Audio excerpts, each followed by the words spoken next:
غم دلبره دلارو میخوره شربلو میباره با اون نسیمی که داره عطر گل یار. نماز کے یہ سوال جو تحریری طور پر آیا کہ امام مالک رحمۃ اللہ علیہ جو ہاتھ چھوڑ کر نماز پڑھتے تھے وہ اس وجہ سے پڑھتے تھے کہ انہیں بنو امیہ کے حکمرانوں نے مارا تھا، جس کی وجہ سے ان کے بازو اکھڑ گیا اور پھر اس لیے وہ باندھ نہیں سکتے تھے.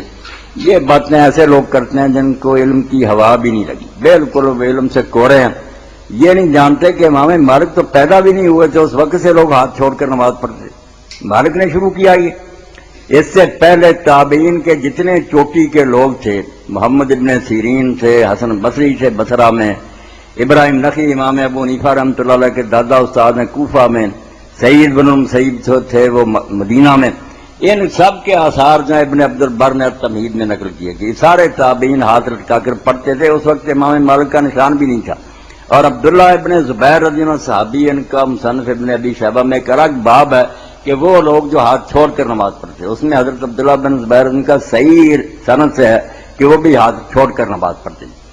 اور مالک کے ہم اثر لوگ ہوتے تھے، لیث ابن سعد مصر میں امام مالک کے پایا کے امام تھے، ان کا بھی مسلک کئی دیر تک مصر میں رہا، وہ بھی ہاتھ چھوڑ کر پڑھتے تھے. شام کے امام تھے اوزاعی رحمۃ اللہ علیہ، وہ کہتے تھے دونوں باتوں کا اختیار ہے، نمازی باندھ لے یہ چھوڑ دے. اس لیے مالک بیچارے کا یہ تنا نہیں، جرم نہ ان نے اس لیے چھوڑے ہیں.